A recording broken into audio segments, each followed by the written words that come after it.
Aujourd'hui, ils remettent ça sans aucun scrupule. C'est la 3e fois même pour dire sur Pavillon. Donc c'est vraiment inadmissible aujourd'hui que des salariés d'une entreprise de service public se fassent matraquer comme ça pour défendre son beefsteak et surtout celui de l'ensemble des Français du pays.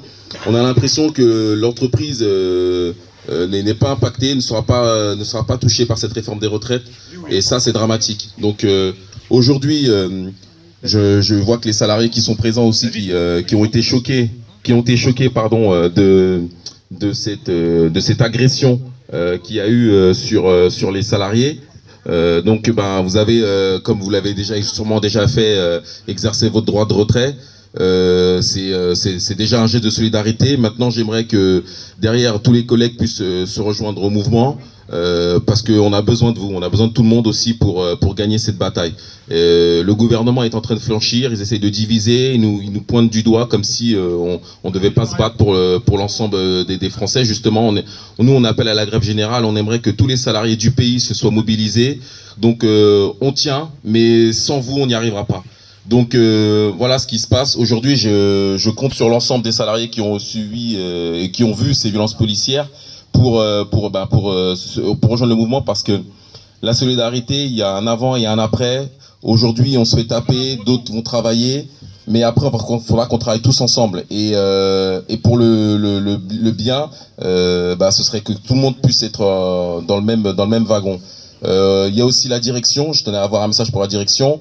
Ils ont une énorme part de responsabilité là-dessus, parce que c'est quand même eux qui appellent les forces de l'ordre. Il y a déjà eu des dérives, ils continuent de le faire. Donc c'est une volonté pour eux que ce personnel se fasse taper dessus, puisqu'on peut le voir, il y a eu d'autres endroits où il y a eu des rassemblements comme ça, et à aucun cas la police a frappé sur les salariés. Donc il y a vraiment une volonté.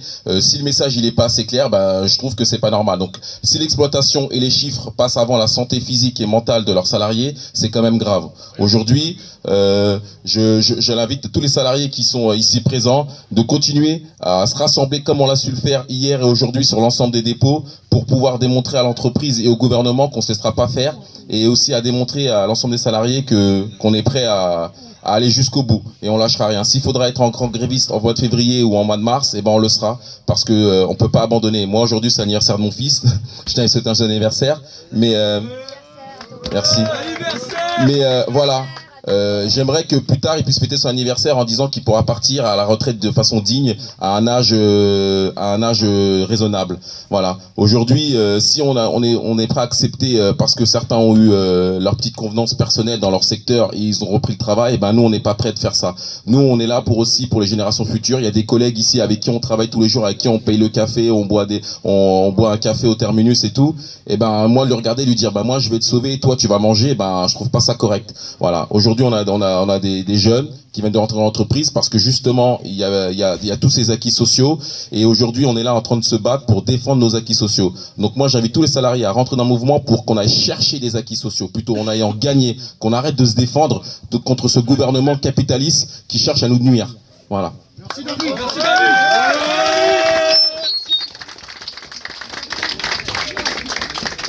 David. Juste un petit message pour le collègue qui est à l'hôpital là actuellement. Merci patron. Merci à lui. Franchement, merci à lui. Parce que c'est malheureusement ce qui doit arriver au jour d'aujourd'hui. Il faut des blessés. Il faut que le sang coule pour que les gens réagissent. C'est malheureux à dire, mais c'est comme ça aujourd'hui en France. Mais il ne faut pas que ça continue comme ça. Il faut vraiment que les gens prennent une prise de conscience et qu'ils se réveillent et qu'ils bougent un petit peu. Parce que là, ça va vraiment à la dérive complète. Merci infiniment. Merci Karim. Ouais, bonjour à tous, donc c'est Mille, CGT RATP. Merci à tous donc d'être présents aussi ce matin. David a rappelé un certain nombre de choses. Et je pense que la lutte aujourd'hui, elle continue. Et vous êtes en train de faire une belle démonstration. On est en train de faire une belle démonstration qu'on ne baisse pas les bras. Parce que ce gouvernement, depuis le début du conflit, il cherche le pourrissement. Il a tout fait. Il a essayé au début de dire que les agents de la RATP c'était des privilégiés, ça n'a pas marché. Donc c'était en fait les services publics, les agents de la RATP, la SNCF, c'était l'arbre qui cachait la forêt. Et en grattant, on s'est aperçu finalement que c'était tout le monde qui était concerné. Qu'on soit instituteur, qu'on soit cheminot, qu'on soit simple ouvrier de la maintenance, que même les collègues qui font le nettoyage ici dans l'ensemble des des services de la RATP, eux aussi sont concernés. Donc c'est tous les travailleurs de ce pays qui sont concernés. Et aujourd'hui, on lève la tête. On n'a pas à baisser la tête. Tout ce qui a été conquis, tout ce que nous avons, c'est pas tombé du ciel. C'est pas les patrons qui nous l'ont donné. Les patrons, ils n'ont jamais rien donné dans ce pays. Ça a été obtenu par la lutte des travailleurs. Et ça, il faut pas qu'on l'oublie. On a une histoire sociale dans ce pays. La France, c'est pas l'Allemagne. La France, c'est pas la Suède. Ici, on a eu des aînés qui se sont battus. Et ça, c'est une richesse culturelle, c'est une richesse sociale. Et nous, en tant que jeunes, parce que moi, je suis pas un vieux de la vieille, j'ai 17 ans dans cette entreprise. Et je suis fier d'être à la RATP. Cette entreprise, c'est vous. C'est nous qui la défendons. C'est pas eux. Eux, ils sont en train de dilapider cette entreprise. Et ils collaborent avec le gouvernement. Ils se disent qu'ils font pas de politique. Quand on voit aujourd'hui le DRH qui fait une vidéo pour prôner la politique du gouvernement, c'est inacceptable. Aujourd'hui, le service public, il est mis à mal partout. Et c'est ici, dans les banlieues, dans les quartiers où ça se fait le plus ressentir. Donc nous, c'est pas les quartiers de seconde zone ici. On doit avoir un service public de qualité. La retraite, si on se bat pour cette retraite, on va gagner. Mais c'est tous ensemble. C'est tous ensemble qu'on doit gagner. Normalement, cette violence policière, elle doit pas exister. S'il y avait 0 bus, c'est eux qui sont dans la merde. C'est eux qui sont dans la merde. C'est pas à nous d'être violentés par la police. Parce qu'aujourd'hui, à Pavillon, comme le collègue, il l'a rappelé, c'est la 3e fois. Ils envoient des voyous. Cette police-là qu'ils envoient, les petits policiers qui viennent, moi je le dis, tranquillement. Vous êtes des voyous parce que vous avez agressé des collègues. Ils étaient là, ils étaient pacifistes et ils ont rien fait. Donc à un moment donné, il faut arrêter. Il y a d'autres dépôts où il y a de la police où ça se passe extrêmement bien et il n'y a pas de souci. Donc le gouvernement et la direction de la RATP aujourd'hui, ils ont franchi un cap. C'est le cap de la violence. Ça, c'est inadmissible. Et on ne peut pas laisser faire ça. Donc, moi, j'appelle aussi à la responsabilité de l'ensemble des travailleurs, de l'ensemble de collègues, quel que soit le dépôt. On n'a pas à se faire bastonner. Ce qu'on fait, là, c'est pour tout le monde. On est en train de marquer l'histoire sociale de ce pays. C'est du jamais vu depuis 85. Et on va aussi battre 86. 86, c'était 30 jours de grève. Donc voilà. Le mouvement, il faiblit pas. Et on voit qu'ils font des plans de communication à la RATP, au métro, ils sont encore à 95% de grévistes. Ça, c'est pas rien. Ils sont en train de faire la démonstration que même s'ils mettent des cadres pour casser la grève, et ben ça marche pas. On voit bien qu'ils font de 6h30 à 9h et de 13h à 18h pour couvrir certaines stations. Ils font des haut-pieds dans les stations. C'est pas toutes les stations qui sont desservies. Dans le bus, c'est pareil. Ils font des plans de communication en disant que oui, toutes les lignes roulent. Non, toutes les lignes ne roulent pas. C'est pas vrai. On est encore à plus de 50% de grévistes au département bus. Donc il faut maintenir le cap, les camarades. Il faut maintenir le cap. Nous, on est dans le droit chemin. C'est le chemin de la dignité. C'est le chemin de la lutte. On se bat pour nos droits. On n'est pas des chiens. Donc ce gouvernement, il faut qu'il comprenne, quand on voit Delevoye qui a 15 cumuls et qu'il a rien, que le gars, il passe normal, il n'est pas inquiété, ça c'est inadmissible. Donc on peut pas laisser passer ça. Ce gouvernement, depuis qu'il est élu, il fait tout pour les riches. Tout pour les riches, les travailleurs. Nous, on a une puissance entre les mains et on en fait la démonstration. Si nous, on n'est pas là, les gars, regardez, il n'y a rien qui se passe. On a bloqué l'économie de la France, l'économie de l'Île-de-France. Et ça, il faut qu'on prenne conscience que les vrais patrons, c'est nous, c'est pas eux. Eux, ils produisent pas de richesse. Ça, il faut se le dire. La richesse, c'est nous qui la faisons. Donc je pense qu'il faut continuer la lutte, mes camarades. Avec l'ensemble des secteurs, on a vu qu'il y avait la raffinerie. La raffinerie, effectivement, ça fait aussi 4 semaines qu'ils sont en grève. Il y a des camarades qui ont été donner une solidarité aussi hier à Grand Puy. Donc voilà, la solidarité, elle se construit. On voit que l'opinion est avec nous. On fait pas mal d'initiatives. On va dans les supermarchés et on voit que les gens, ils donnent. Ils sont là, il y en a qui peuvent peut-être pas se battre dans le secteur privé, mais ils sont solidaires avec nous, et je pense que notre plus grande force, c'est la solidarité intergénérationnelle, et ça, il faut pas le perdre. Merci à tous.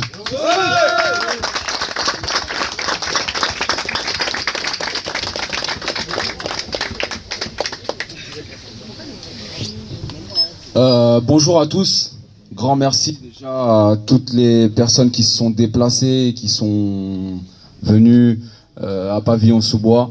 En tout cas, je suis bien content que la coordination elle a quand même fonctionné et qu'on se retrouve tous ici à Pavillon-sous-Bois, comme on s'est retrouvés aussi hier à Saint-Denis, parce que malheureusement, ce qu'on voit, c'est que le scénario d'hier, il s'est répété, mais il s'est répété également ici à Pavillon-sous-Bois, avec les mêmes forces de l'ordre. Malheureusement, j'ai une grosse pensée pour Valerio, qui là, à ce moment, il est en train de se faire agrafer la tête. Et malheureusement, il n'a pas été le seul ce matin à se faire taper dessus, puisqu'il y a aussi Eric qui s'est fait taper dessus et d'autres collègues qui se sont fait taper dessus, tout en ayant les mains dans les poches, tout en étant venus manifester pacifiquement. Enfin, je pense que Valerio, comme tous les autres, on s'est pas dit quand on s'est réveillé ce matin venir manifester pacifiquement qu'on allait se prendre des coups. Tout simplement, là, j'ai l'impression qu'ils avaient un mot d'ordre. Tout simplement, et je trouve ça vachement triste parce qu'on est tous des pères de famille, on est tous là responsables à venir pour défendre, faire en sorte que cette réforme poison soit effacée, et on est là également à se battre pour l'avenir de nos enfants. Et malheureusement, on se retrouve le matin avec une milice qui nous attend, avec des matraques, qui nous lave avec des gaz, avec de la gazeuse, qui nous met des coups de matraque, alors qu'on est là à venir manifester pacifiquement. Je tenais aussi également à remercier tous les collègues de tous les centres bus. Et également, il y a aussi ici les collègues de la SNCF, RATP, professeurs, étudiants. Il y a même des retraités qui sont venus nous soutenir. Aujourd'hui, merci à eux. Aujourd'hui, on est en train de se battre. On se bat pas forcément que pour nos acquis vis-à-vis de la RATP. Aujourd'hui, on se bat pour tous les Français. Aujourd'hui, cette retraite, on n'a même pas besoin de s'expliquer ou de rentrer dans les détails ou quoi que ce soit. Tout le monde a compris que c'était une arnaque. Tout le monde l'a compris.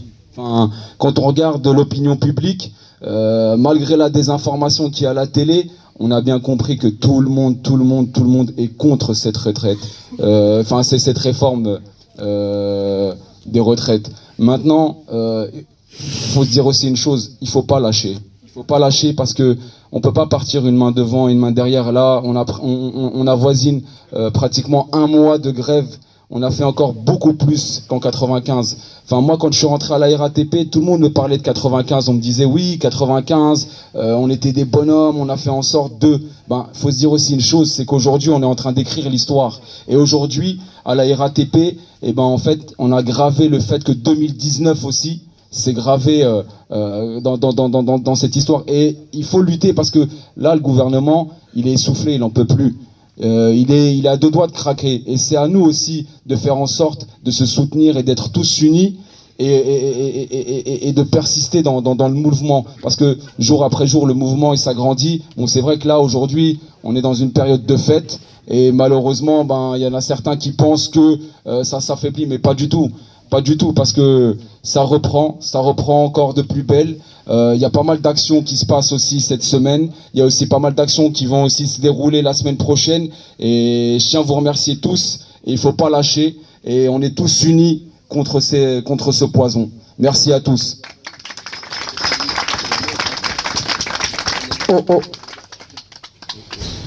Bonjour messieurs, dames. Alors moi je parle en tant que simple machiniste, pavillon sous bois. J'ai pas d'étiquette, pas aucune organisation syndicale.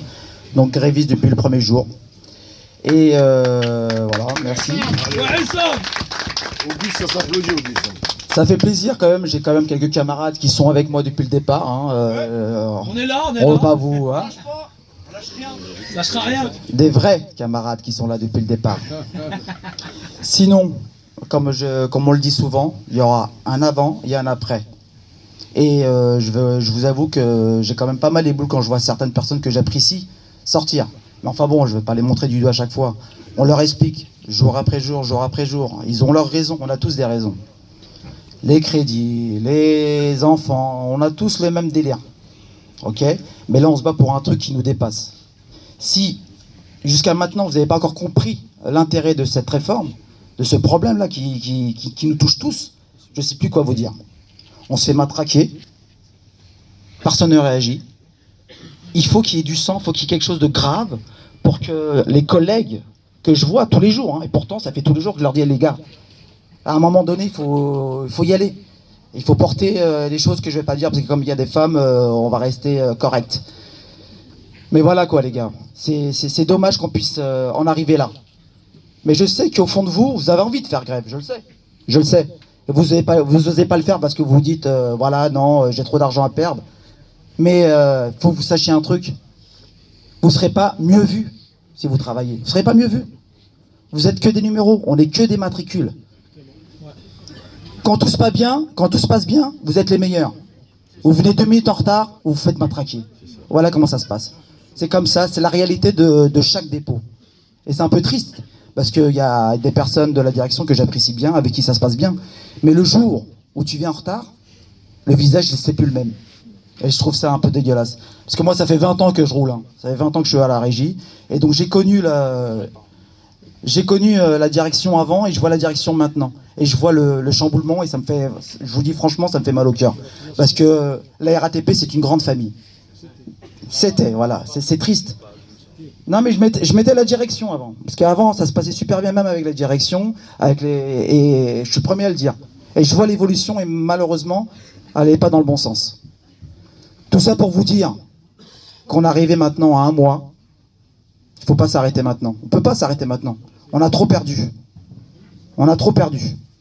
On est obligé d'aller jusqu'au bout. Je ne sais pas ce que ça va donner. Je ne sais pas s'il va lâcher Bon, je ne vais pas insulter voilà. Ce méchant monsieur. Le joueur de flûte. C'est de la poudre de perlimpinpin. J'espère. Mais j'ai quand même une petite voix intérieure qui me dit qu'on va réussir, qu'on va gagner, qu'on va aller jusqu'au bout. Voilà, c'est tout pour moi. On lâchera rien.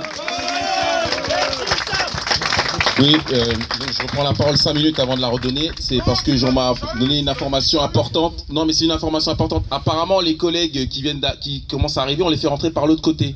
Voilà, on les fait rentrer par l'autre côté pour espérer qu'ils sortent sans exercer leur droit de retrait, même s'ils ont vu les vidéos ou pas. Donc je trouve ça inadmissible de la part de la direction.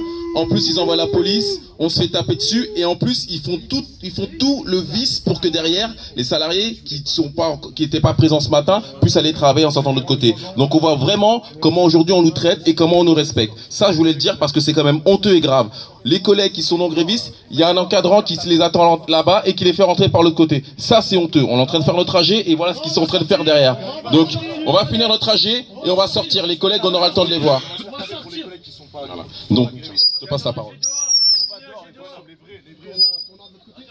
Bonjour à tous. Donc, Désolé. Donc je me présente, je suis Patrick, conducteur de métro sur la ligne 3. Je suis venu avec 3 collègues à moi. Déjà, on est... Merci.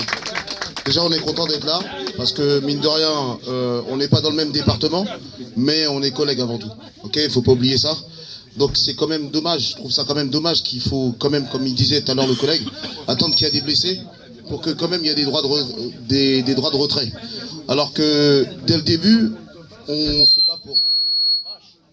se bat pour une cause commune. Après, moi j'ai qu'un seul truc que je voudrais dire, c'est qu'il n'est jamais trop tard. Là on est dans le bon détail. Là ça fait depuis le 5, on est en grève. Donc ça va, on arrive sur 30 jours, on est en train de faire un truc exceptionnel. Et comme disait le collègue tout à l'heure, on fera mieux que 85-86, on a déjà fait mieux que 95. L'histoire, on l'écrit. Mais il faut qu'on l'écrive ensemble, on ne peut pas l'écrire avec qu'une partie. Parce que pour être honnête, si au niveau du bus et du tramway, ça ne suit pas, nous au métro, on va être fatigué. On va être fatigué parce qu'on a l'impression qu'on se bat seul. Mais je sais qu'il y a des collègues au bus qui sont là. Donc je pense que, honnêtement, sans vouloir remuer le couteau sur la plaie, si tout le monde avait débrayé, avait fait le nécessaire, en 3 jours c'était plié. En 3 jours c'était plié. Mais bon, malheureusement on est obligé de faire avec. Donc pour ceux qui ne sont pas encore grévistes, il n'est pas trop tard les gars. Franchement, prenez le train en route, il n'est pas trop tard. Après, on a chacun nos responsabilités, on a chacun des choses à gérer, comme disait chacun des factures. On est tous pères de famille, on a tous des crédits, on a tous des voitures. Mais à un moment donné, il faut voir pour la suite. Parce que ce qu'on fait aujourd'hui, c'est très bien. On fera quoi demain? C'est ça le plus important. Après, si ça amuse tout le monde de tomber dans la précarité, moi c'est pas le cas, je suis sûr que c'est le cas pour tout le monde. Donc les gars, il n'est jamais trop tard. Ok? On jugera personne. Vaut mieux partir maintenant et on y va, on sait que c'est la dernière ligne droite. En une semaine, il peut peut-être plier si tout le monde vraiment débraye et tout le monde prend conscience de ce qui est en train de se faire. Et puis après, ce sera que du bonheur, on boira le champagne ensemble. Voilà.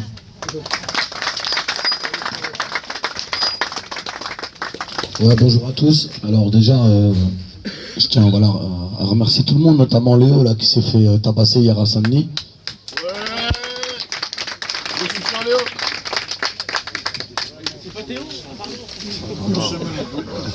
Ouais. Bon, déjà, il y a un gros problème déjà de démocratie, parce qu'on entend beaucoup parler de personnes qui se déclarent grévistes, qui se déclarent pas grévistes. Mais aujourd'hui, beaucoup de personnes ont du mal à comprendre la réforme. D'accord? La réforme Macron, elle est très difficile à comprendre. Et ça, c'est une volonté du gouvernement. Si aujourd'hui, il n'y a pas plus de grévistes pour certains, et aussi, il faut aussi sensibiliser toute la population, tous les travailleurs, c'est parce qu'il y a une volonté du gouvernement de ne pas faire comprendre cette réforme. Et aujourd'hui, si cette réforme n'est pas comprise, même moi, hein, j'essaye de la comprendre, j'essaye de la lire, j'ai du mal à la développer. Et déjà, ça, c'est un vrai problème de démocratie, le fait de ne pas expliquer clairement ce que c'est cette réforme. Vous voyez? Ensuite, tout le monde est concerné par cette réforme. Les plus jeunes, les personnes d'aujourd'hui et même les retraités. Déjà, les plus jeunes, ça va être les premiers qui vont être touchés de plein fouet par ce système universel. Même, faut savoir que même les retraités, voilà, ils sont concernés. Il faut savoir que pendant que cette réforme passe, d'accord, le gouvernement a mis en place en novembre un plan d'épargne retraite par capitalisation, où justement il dit que ça sera plus avantageux, que ça sera défiscalisé. Pendant que nous sommes concentrés sur cette réforme-là, il y a un plan d'épargne par capitalisation qui a été voté en novembre, avec la loi Pacte. Vous voyez, ils sont en train de nous détourner, ils sont déjà en train de préparer...